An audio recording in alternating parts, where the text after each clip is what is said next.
the demand for food is increasing. More people are, being born, higher population, while the farm size has continued to decrease over time. Over the past 100 years, we've decreased dramatically.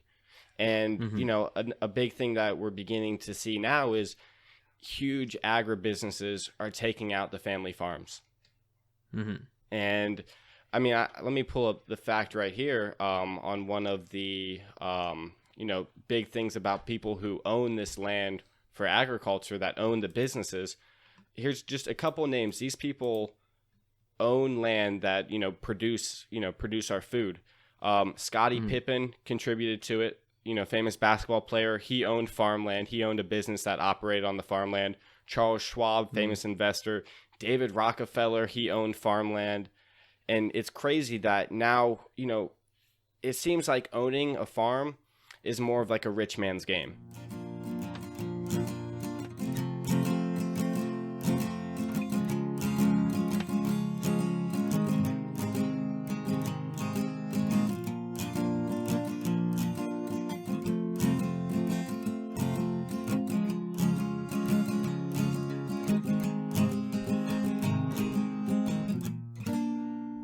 Hello and welcome to Talk Ag to Me, the podcast dedicated to improving ag literacy around the globe. I'm your host, Brandon Black, and today we have a variety of topics, actually, branching anywhere from FFA to farm subsidies and even the representation of farmers, as well as a couple other things. To help me talk about this topic, I have my guest today, Chris. Chris, how are you doing today? I'm doing well, man. How are you doing today? I'm doing pretty well, thanks. Would you like to kind of introduce yourself to the audience? Yeah, most definitely. So my name is Chris Carter. I'm from Raleigh, North Carolina. I have my own podcast, which you can find just about anywhere you stream podcasts. It is Just Chris Podcast. I can plug the stuff later if you want. But I came across Brendan's post looking for people, and agriculture is definitely a very close topic to me, considering I'm very, very close to farms nearby. My high school is surrounded by tobacco fields. So I'd love to talk about the topic of agriculture. I'm happy I'm here. Thank you very much for having me on, Brendan. Awesome. Well, thanks for coming on. It's definitely a pleasure to always talk to people who have an interest in agriculture, even if that's not necessarily their background. But, people seem to have a curiosity with it because, at the end of the day, it is our food. It's important to know where it comes from. Yeah, most definitely. Yeah, I agree with that. Awesome. So just jumping straight into it, you mentioned on Facebook when you found me a few of the different topics that you have interest in that you want to talk about. So you kind of want to start us off by the first one on your list. Yeah, definitely. Yeah, we can definitely start talking with FFA first. I mean, growing up, I never had any interest in agriculture. I never had any interest in farms, tractors, any of that. And then when I got to high school, I had an extremely influential agriculture teacher who changed my mind on everything agriculture. And he was like, you know what, you should give FFA a shot. Like, FFA has so much more to offer than just talking about crops, talking about tobacco, all of that stuff, all the, the stuff you would typically think about when it comes to FFA. And over time, I realized that, FFA is more than just that. I was involved in several different teams. I took several leadership positions, met a ton of people, attended all of the state and national conventions. Awesome experience. If I could go back and change anything, I wouldn't change a thing. So it was an incredible experience. And actually, I was cleaning up my closet before we got this started, and my FFA jacket's hanging up in the closet. That's awesome. Yeah, no, I actually had a very similar experience to you. Growing up, I grew up in a very agriculturally based, part of town. I, was raised around dairies pretty much my whole life. My family were all very actively involved in agriculture, but I had zero interest in it. I didn't want to be a farmer. I didn't want to be involved in agriculture. I had no interest in the mechanics or the animals or any of that. I just kind of wanted to go off and do my own thing. And similar to you, I had very, very influential ag teachers that kind of pushed me to try new things, to get involved in different teams. And I ended up becoming one of the top public speakers for my chapter. I was a chapter officer. I was, actually coaching kids in public speaking and how to show animals towards the end of my years. I actually have since graduating gone back and helped coach some teams and that sort of thing. I became a state champion citrus judge. I was involved pretty heavily from there. That's awesome. That's awesome. Do you feel like a lot of your experience within FFA, for example, your public speaking or the other teams you were on, helped kind of evolve you into the person you are today in terms of those small characteristics? Absolutely. I get asked all the time about, because To give you a little bit of background, when I was younger, I was a very small kid. I was about 4'9" until I got into high school. Like, I was a little kid. I was a twig. I was very shy. I did not like talking to people. I wasn't very social at all, very introverted. People who know me today don't believe me when I say that, because obviously I run a podcast. I'm very actively, actively social. I'm very outspoken, very loud. I like to kind of, speak my opinions on things, and I like to think I'm pretty articulate, and, I like to kind of be very professional, but also kind of, joke around and that sort of thing. And that just definitely wasn't who I was before high school. And when people ask me kind of, what happened, I explained to them that FFA happened. Really it was being involved in those teams, being pushed way outside of my comfort zone by my teachers, being forced to try things that I never would have tried on my own, that really showed me the value in, some of those skills. I'm a firm, believer in the idea that people should kind of, force is a bad word, but should be kind of, push outside of their comfort zones here and there to try to experiment with new skills, whether it be public speaking or job interview, or even something as simple as judging citrus. Stuff like that is, you'd be surprised the amount of confidence that it gives you, and the amount of character development that you find in yourself as you get more and more skilled at those kind of activities. Yeah, I can agree with that 100%. I was on the parliamentary law team, so we did Parley Pro. And walking into it freshman year, it was a brand new team. All of us weren't familiar with it at all. And from my freshman year to my senior year, we'd all grown so close. It was me and I think 5 other girls. So I got super close with them. And then if we were to compare how we performed freshman year to state convention my senior year, a world of difference, like black and white. Yeah, no, I mean, I think that's kind of the experience for a lot of kids who get actively involved in FFA. There's kind of, I think there's a big difference between kids who just go to ag classes and just learn the material, pass the test, and go home, versus those who go to ag classes and still learn the material, but after class they're going to FFA meetings, they're going to state conference, they're going to national conference, they're competing in teams, they're practicing with their coaches, they're meeting with their teachers after class. All of those experiences, they shape your character. They teach you a lot. And like you said, they form a lot of bonds that you typically wouldn't have. Almost every friend that I have today are not the same friends I hung out with in high school. They're friends that I met through FFA. Most of them didn't even go to my school. And, I haven't met better people in my life than the ones who I met through FFA. They're still to this day some of the closest people that I know. Oh, that's awesome. FFA is great, man. FFA is great. So you mentioned you were doing citrus judging and then public speaking. Were those the only two that you were involved in? I tried out a couple different teams. Like, I tried dairy cattle judging, and apparently I was really good at it, but I just wasn't really into it. Not that I didn't enjoy the content, but at that point I was still really, really shy, and I wasn't big on reasons. And, when you're doing a judging team, you have to give reasons and all that kind of stuff. I wasn't really crazy about it, and I dropped out. My teacher wasn't super happy about that, but another of my teachers picked me up and had me do citrus judging, and that was kind of where that started. That same year I started doing citrus judging, I did extemporaneous public speaking, I did opening, closing. I started doing agronomy. We had an agronomy team, which agronomy is kind of not the most fun contest. Sorry, Mr. I Castle, did agronomy. but it was... I got a pretty funny story about agronomy if you want to hear it. Oh, I definitely want to hear that. Okay, you want me to tell it right now? I'll just share it right here. So let's hear it. Going into the competition, me and a few other close friends, we were not prepared at all.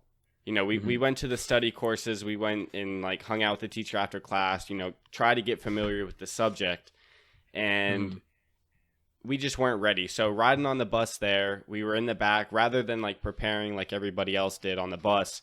We're in the back just messing around, not taking it serious. We're there for the free food and, something to do on a Saturday morning. And so we get there, and I think it's judging seed or seed ID. There was a written test. We had to judge potatoes, and then there was something else, I think. But we get there and we get to the seed ID, which is the first one, and we all look at each other. And we're like, oh God, we are not ready for this. I don't know any of these seeds. And there's 30 different seeds in the room. We're walking around. And it was at that point I realized we're in for a long day because I don't know a single thing. The stuff that I thought I knew, none of it was there. And so we made it through the seed ID, the written test went all right. I'm not a bad test taker. And then it came time for the judging of potatoes. And I'd never heard of anything like that before in my life. Like I didn't know you could judge a potato. And so we go into the room one by one, and you do whatever you have to do in there, then you walk out, then you're done with the competition. So they called my name up to go in and judge the potato, and I walk in there, I don't know what to expect. How do I judge a potato? And there's 3 potatoes on the table, and on the list, like on the sheet that they give you, it's just like A, B, and C, and then like reasons below that, like to fill in the blank for your reasons. And I didn't know what to put. So I was like, well, maybe if I just stand here for a minute and act like I know something, they like won't question it or anything. So I thought we had to pick out the best potato, and then we had to give reasons for it. So what I do, I pick out what I think is like the best looking potato, and I just say like it has good color, good shape, all of that. And then I leave the room.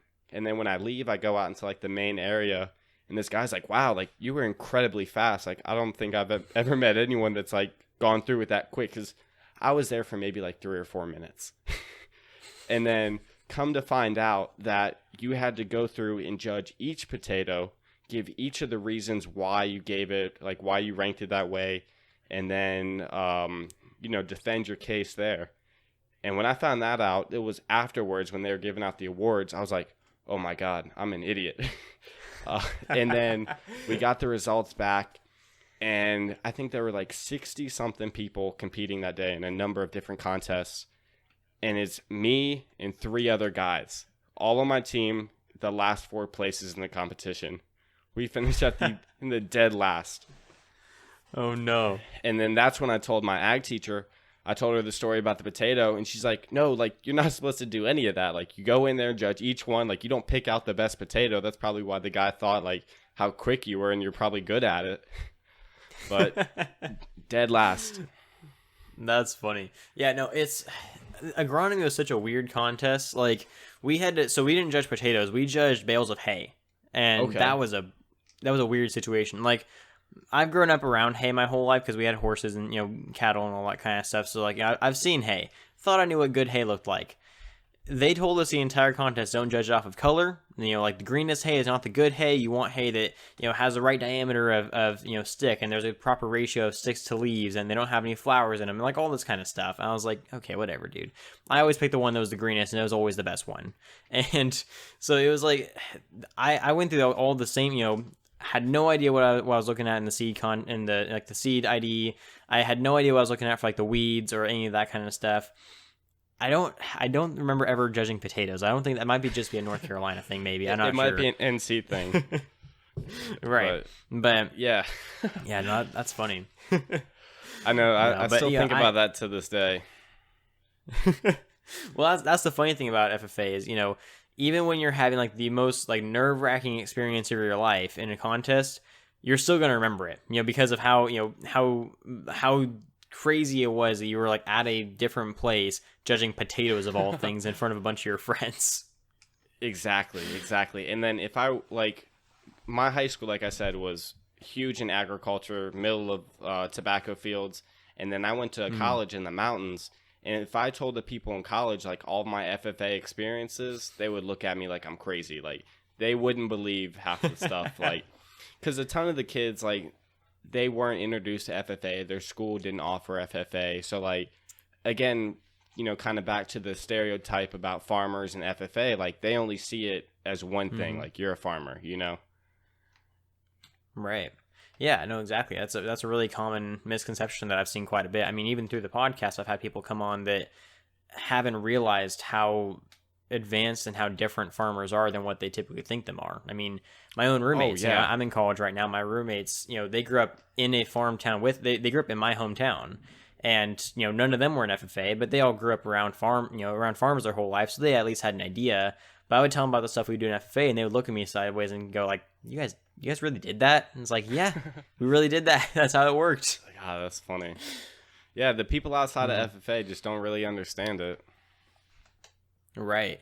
But no, I mean, back to the point that I think you're trying to transition to, the perception of those in agriculture compared to those, the people who aren't in agriculture that see them or think that they see them, it's so skewed, and not necessarily in a bad way. It's just, it's almost like a narrow view of what is actually there in agriculture. So like, to give you an example, I've had people before that I've talked to about agriculture that I mentioned the fact that we use robotics, we use artificial intelligence, we use drones, we use all this kind of technology.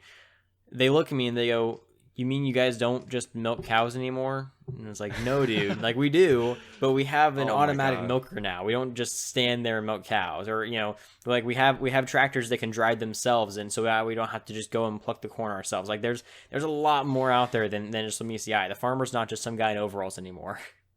Exactly. 100%. I agree with that 100%. Farming has evolved into a majority, I would say, like a technology game. And the best tech wins out there, the best tech and the most money. And that's definitely what shows out. And I know we brought up John Deere briefly earlier, and I think a great example of that. So I studied finance in school. I'm very big in following the stock market and keeping up with investments. And just recently, a very popular ETF, which is like a group of investments pooled together, the one that they're focusing on is people who kind of like change the game when it comes to space technology.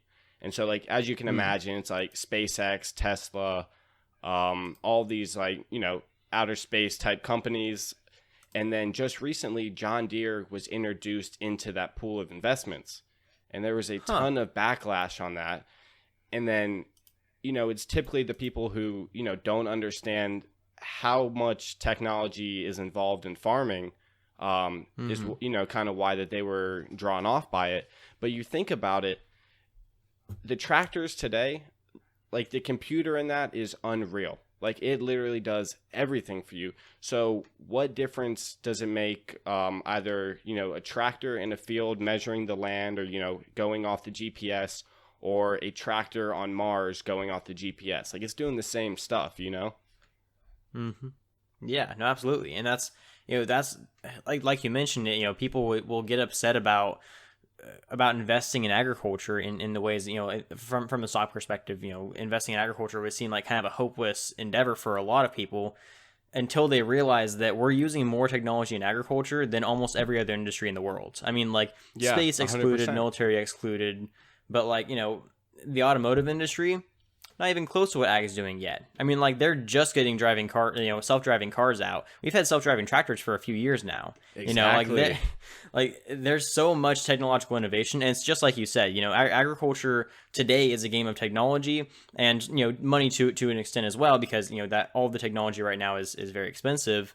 But we're in a new revolution of agriculture that people tend to not. I mean, most people don't even know that there have been revolutions of agriculture. There's been 4 or 5. It's kind of debated, but yeah, it's people are so, I don't like to say ignorant, because that's not quite the right word for it, but they're so disconnected from what's going on in in their own food. Yeah, 100%.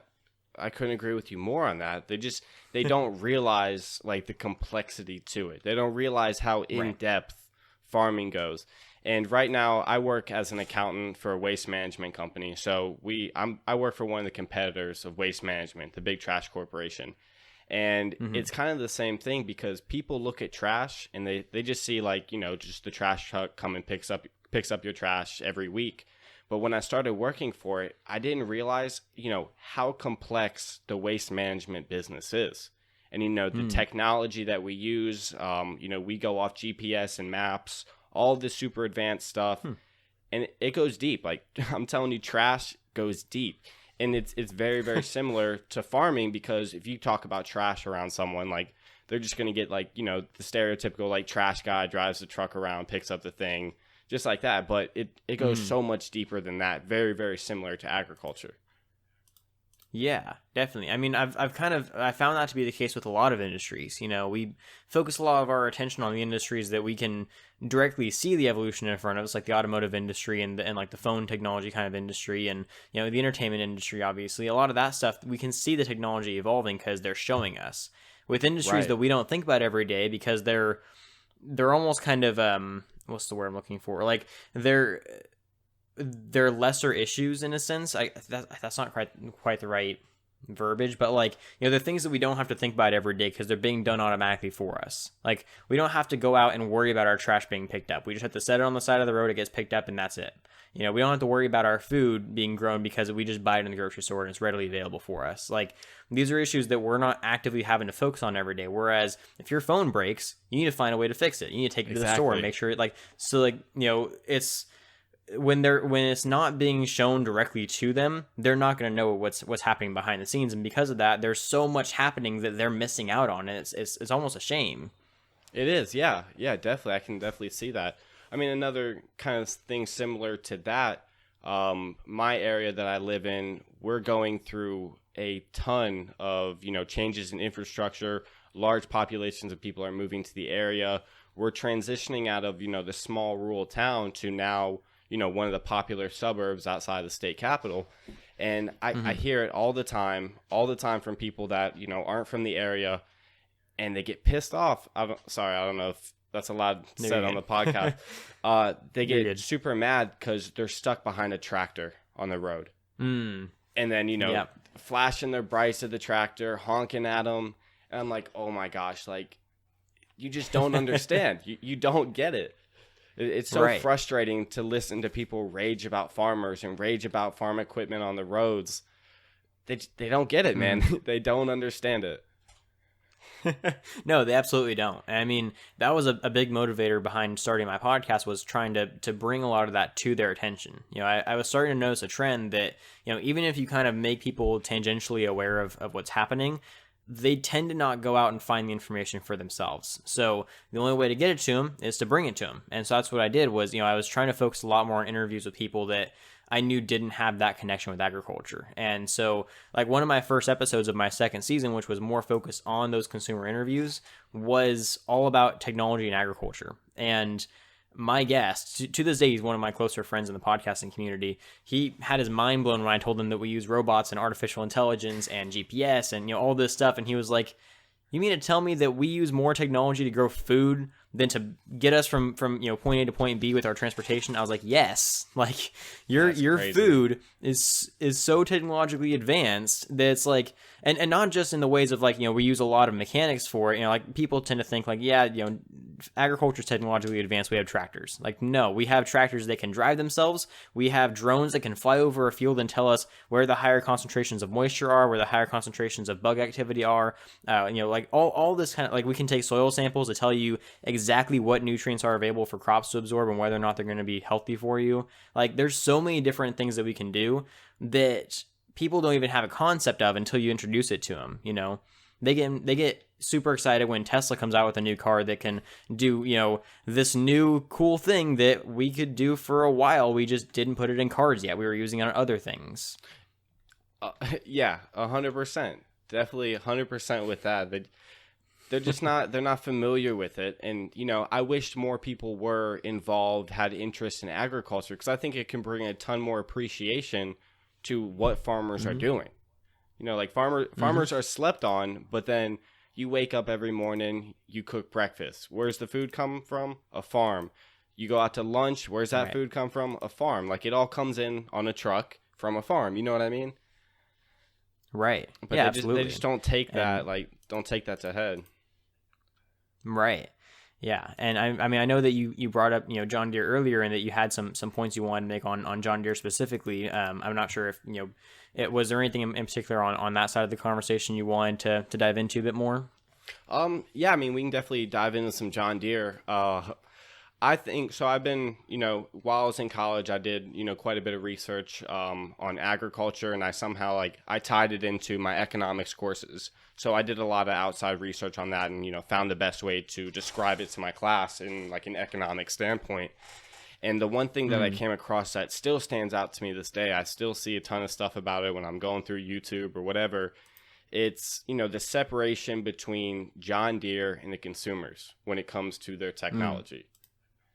And I think we can compare that to Tesla today, because with the Tesla, you can't just take your car to the shop and they fix it. Like, if you have something wrong with it, the average person isn't supposed to fix it. Like, you have to call up the actual Tesla dealership. they send someone to you, they have to fix it, they reset the computers. And it's the exact same with the John Deere tractors. I mean, over time, we've seen more and more technological advancements within just tractors that, stuff that they used 5 years ago is outdated. Like, it's obsolete now. Right. And, there's the big problem that farmers aren't really able to work on their own stuff, like without someone from John Deere being there or taking your rig to a John Deere dealership.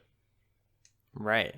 Yeah, absolutely. And this is something that I've talked about briefly before on other episodes, but it's really nice to get to dive into it a bit deeper. But agriculture, because of its technological evolutions, has begun to create some kind of what's the word I'm looking for? Not kind of like a symbiotic relationship. That's probably the best way I could describe it, with a lot of technological companies. So I've talked to people before that were kind of fascinated to find out that they're studying computer science in school right now, or they were studying computer science, they're involved in in that kind of like the programming or coding or whatever, and they find out that a lot of their research, a lot of their work is the same kind of stuff that we're doing to our tractors or to our computers on the farm, or to that kind of stuff, and they find out that their job is applicable to agriculture. That they find out that some of them actually I've talked to that, I talked to a computer scientist one time that had no background in agriculture, no relation to anything related to agriculture. He grew up in a city his whole life, had no interest, no curiosity. And I brought it up to him and he was like, you know what? It's funny you say that, because when I graduated from college with my computer science degree, my first job was working on John Deere tractor computers. And I was like, right? Yeah. And so it was kind of, it was amazing to him to find out that he spent his entire life studying computer science just to go on to work on a tractor. And like, he was like, that's not exactly what I expected when I got out of college. And I was like, well, that's the funny thing, because that's where all the demand is, like agriculture is like you said, we're worrying about farmers having lack of access to the ability to fix their own tractors, because it's not like a mechanical tractor that you can just fix with a wrench. Like, there's a lot of technical stuff that needs to be done to the computer on the inside that they don't really know how to do. But this is doing two things. For one, it's opening up a market for new jobs for people from non-agricultural sectors that know how to do that stuff to become integrated with the agricultural community and kind of work closely with farmers. That way, it's not like you have to go straight to John Deere. Just like we don't have to go straight to Apple with our iPhones. There's a guy down the street that'll do it for a lot cheaper, And so like that kind of stuff is starting to open up. So there's new jobs, but also it's forcing farmers to evolve as well, to kind of learn how to utilize some of this technology and fix it themselves, which is causing farmers to kind of step outside their own comfort zone. Like we talked about with the FFA conversation, all that does is force growth. And, that's forcing farmers to adapt and find new ways to fix their own technology and even invent some of their own. I can't tell you how many farmers I've met that learned how to operate their own tractors and how to fix a lot of the computer issues they were having with them, and applied that knowledge to other things on the farm, and actually were able to automate more and more of their farm without even needing the assistance of outside companies. Yeah, I can see that. It's crazy to me, man. Like they just don't understand the farmer. People need to understand like the incredible role a farmer plays and how they've, in addition to all of their technology, has evolved over time. Like, say 100 years ago, that farmer knew how to work on, his tractor that, I don't know, like one of the earlier tractors, you know what I mean? And then as technology evolved, the farmer evolved with it. He learned more, things became more complex. Mm-hmm. Yeah, definitely. I mean, there's a big conversation right now about what to do with the future of ag, because we're running out of, like, people, there's all kinds of arguments about what we should do with farmers, what we should do with agricultural land. There are people who are actively against agriculture that think that we should just eradicate it and, find another way of getting food, which, by the way, there isn't any. No. What? There's people who are actively in support of agriculture, but they don't really know how to operate alongside it. Because, like, I've been making this claim that agriculture is not going to continue to thrive as long as the urban developments and the rural developments are completely at each other's throats. There needs to be some kind of compromise, some kind of communication here that's not happening, because we're seeing this massive issue where there's a ton of urbanization. There's farmland being taken out to build a new Walmart, which is, I think, the most pure form of irony that can exist. You're destroying a source of food to sell food. And so the more you had that conversation, you realize people have a lot of different ideas on how to fix them, and not a whole lot of them are exactly great because they're not utilizing the resources that agriculture has at its disposal. With technological advancement, with new regenerative methods and some more traditional methods, with, all of the things that we've developed from agriculture over the years, there's a lot of ways that we can adapt to the urban sprawl and even actually reduce it to a degree and not have to worry about running out of a source of food. Whereas those in the urban areas are like, well, we'll have plenty of farmland left over if we keep expanding. It'll be fine. No, it doesn't work that way. Like No, we have definitely not. in the United States alone, less than 2% of the population is actively involved in producing food, and it keeps going down. Like It does, yeah. I mean, to kind of. Oh, sorry. Go ahead. yeah, no, you're good. Oh, to kind of continue on, the topic of modernization, the demand for food is increasing. More people are, being born, higher population, while the farm size has continued to decrease over time. Over the past 100 years, we've decreased dramatically. And, a big thing that we're beginning to see now is huge agribusinesses are taking out the family farms. Mm-hmm. And I mean, let me pull up the fact right here on one of the, big things about people who own this land for agriculture, that own the businesses. Here's just a couple names. These people own land that, produce our food. Scottie Pippen contributed to it, famous basketball player. He owned farmland. He owned a business that operated on the farmland. Charles Schwab, famous investor. David Rockefeller, he owned farmland.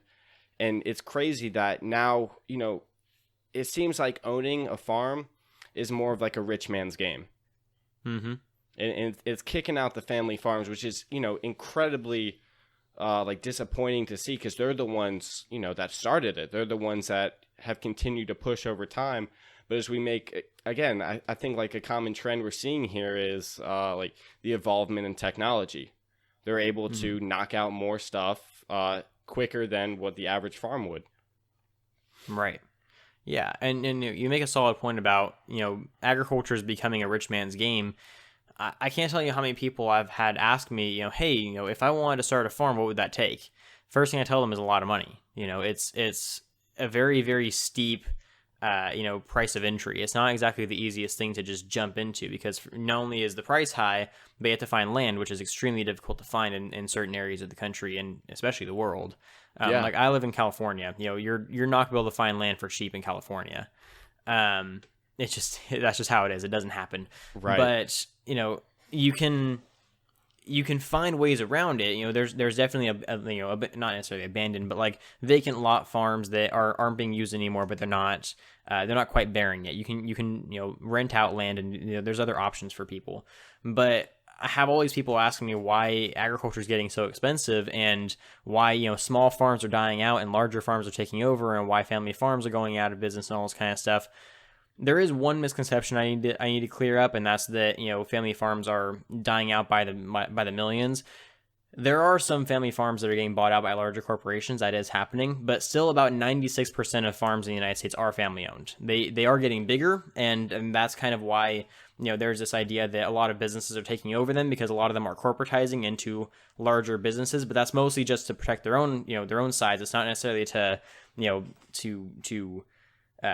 join the the corporate masses. It's more so because the regulations are so strong that it helps to have a business backing you rather than just your last name. Right. So that's part of it. But there still are a lot of farms that are going out to corporates. A lot of corporations are buying out farmland, and like you mentioned, there are a lot of celebrities that are buying out farmland and all that sort of thing. And it's difficult to explain to people why that's happening, but a lot of it has to do with regulation. There's a lot of regulations that are tearing out small farmers. They're having a really hard time competing in the markets. They're having a really hard time keeping up with the regulations.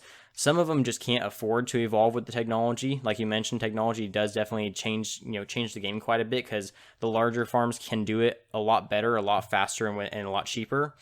That's a big hurdle for a lot of small farmers. And not only that, like I mentioned, the urbanization issue, there's a lot of small farms that are getting bought out by cities just to turn it into more, residential areas, or, another Walmart, or another, And when small farms are barely scraping by as it is, if a city offers them enough money to keep them and their next generation alive, why are they not going to take it?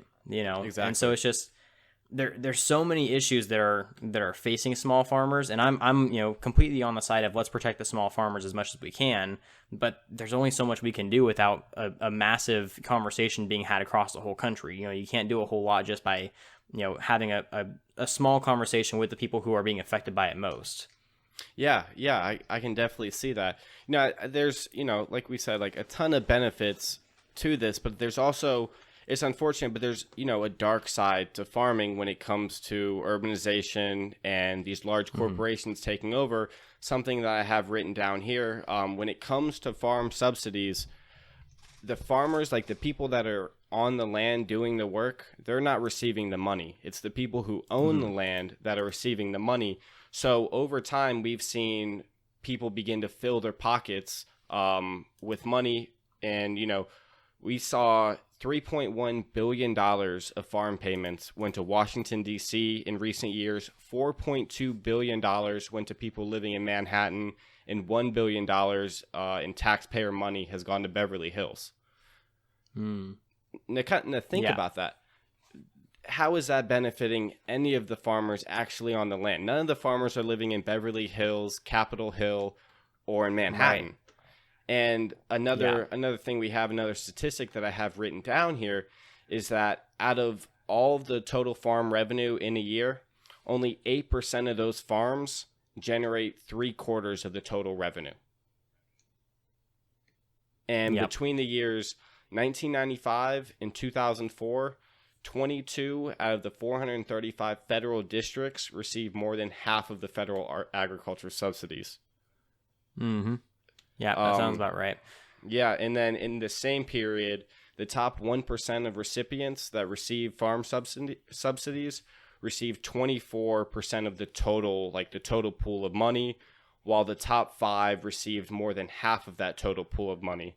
And then that average, if you were to do the math on that, that's averaging 32,000 recipients receiving $1.2 million, while the bottom 80% of people, the small-time farmers, the farmers that we're beginning to see to die out, it's about 2.5 million recipients. They're receiving 12% of that pool, which is equivalent to about $7,000 per person. Wow. So 80% of the people are seeing, close to about $7,000 as compared to the top 10, 15, 20% getting over $1.2 million.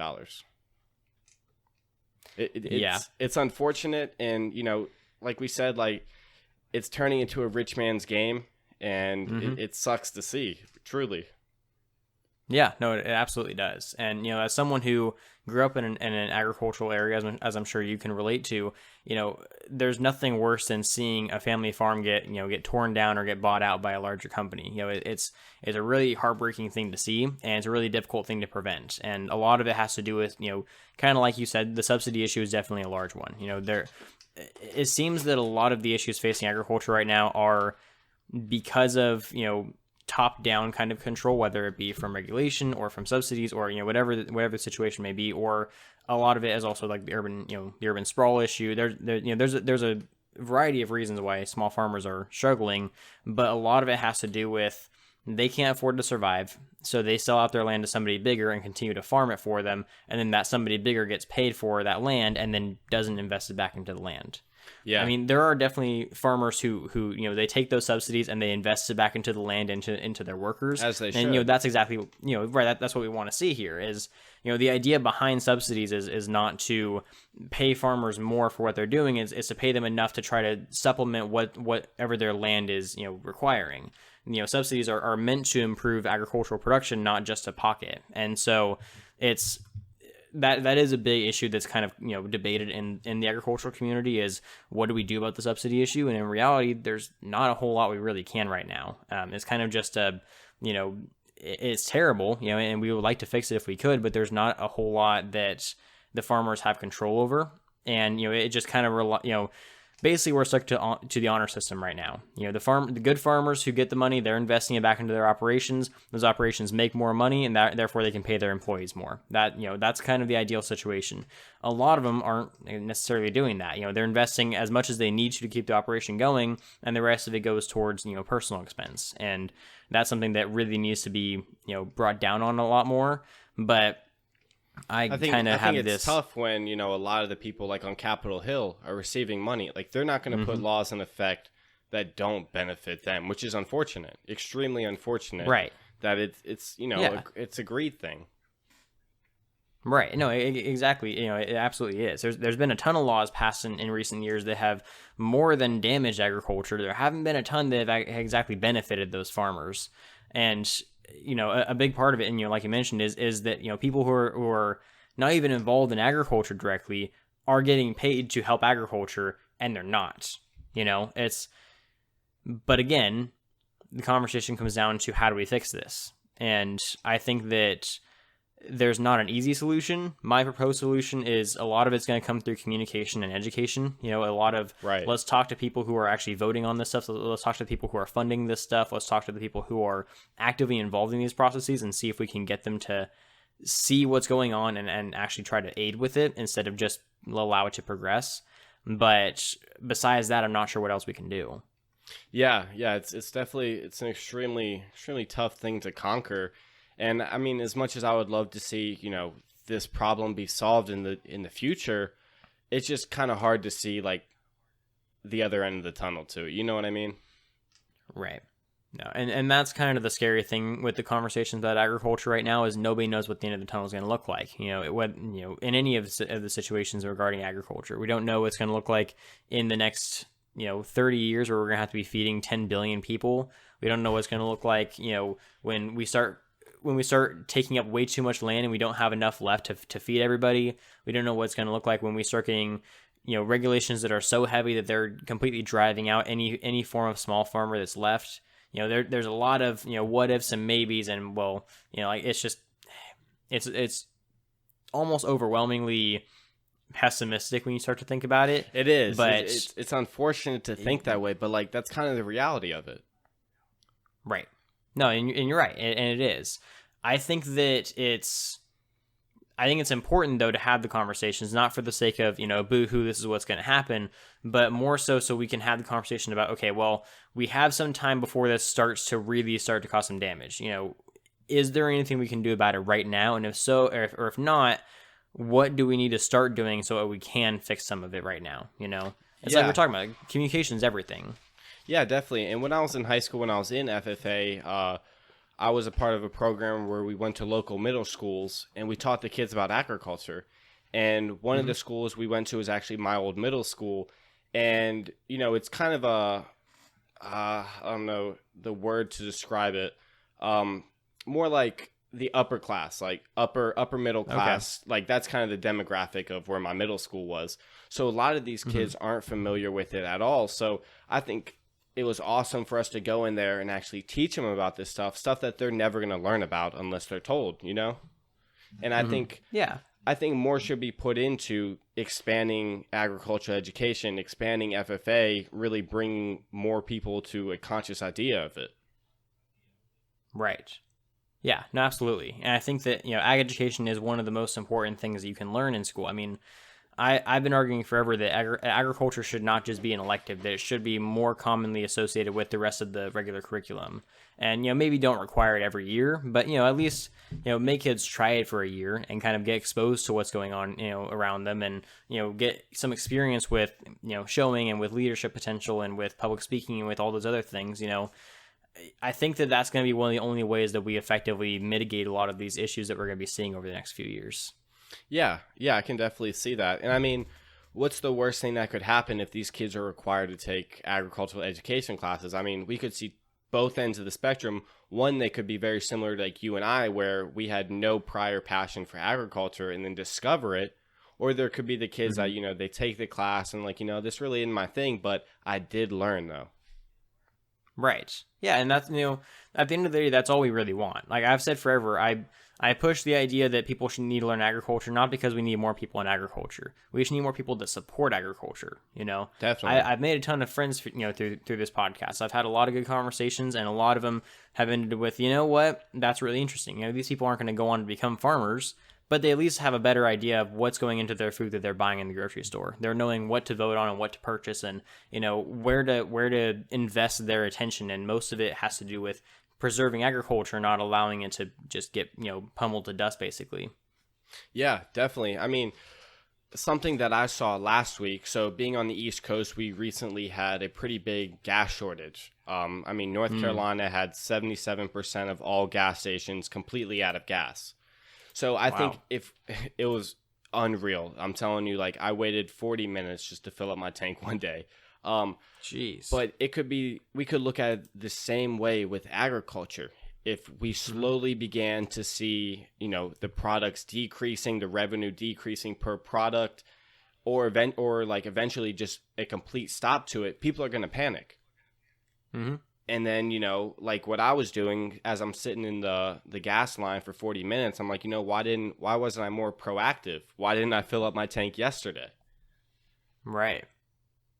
Yeah. No, I mean, we see people that it's kind of like the, hindsight 2020 kind of situation. People are going to get to that point where there's no food left, and they're going to say, well, why didn't I get food before? Or why didn't I preserve, why didn't I save the farm back when I still could, And yeah, it's like, oh yeah, that would have been great to do back when you didn't know how to do it. That's why I'm saying, like, let's have the conversation now before it becomes a problem. Exactly, I have people talking all the time, like, what's the purpose in talking to people about agriculture? It doesn't matter. We're not in a food shortage right now. Like, we're not, we don't need overwhelming support. It's like, yeah, not Hence now. right now. But how about, how about in 10, 20, 30 years when we are struggling to even keep a farm alive because we are so low on land and we're so reliant on imports that, like, we can't even feed our own population anymore. Like, it's not an issue now. You're right. How about we keep it that way? Man, it's crazy. People just don't see it, dude. It sucks. Mm-hmm. It sucks. I mean, once we finish up with this podcast, I'm definitely going to share this with quite a few of my listeners because, I have demographics on both ends of the spectrum. I have, the more urban listeners, and I have people still out in the country listening. I'm telling you, I'm going to get you on my podcast soon, and I'd love for you to really preach about it and let these people hear it. 'Cause I'm telling you, man, like, they don't realize it. They do not realize it. Yeah, no, I mean, I'd be more than happy to come on, and I mean, my show is called Talk Ag to Me. I'm always excited to talk about ag with Great name, people, by the way. So. Great name, and your logo with you. the mic with the corn cob. 100%, dude. I like it. I respect it. Thank you. Awesome. Well, I know it's getting a little bit late on your end, so I don't want to keep it for too much longer. I hope I hope I answered all your questions appropriately. I had an incredible time, Brennan. I haven't talked this much ag probably since I was in high school. And if you ever want to just chat ag whenever, feel free. Just shoot me a message on Facebook, Discord, whatever. I'd love to talk more. But again, I truly appreciate the opportunity of you having me on the podcast. I'm really looking forward to this being uploaded whenever it does, and then me sharing it with my listeners. It was awesome, Brendan. Really, I appreciate it.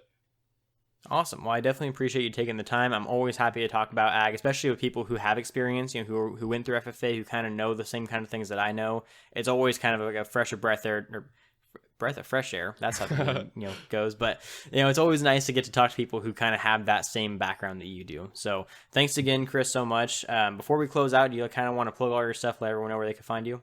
Yeah, most definitely. So you can find me on Apple Podcasts, Spotify, Breaker, Google Podcasts, Radio Public, or really if you just Google just Chris Podcasts, my podcast shows up.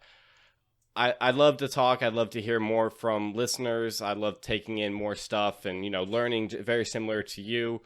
So if you get the opportunity, definitely check out the podcast. I also upload to YouTube weekly videos of the podcast in addition to other clips that I kind of work on.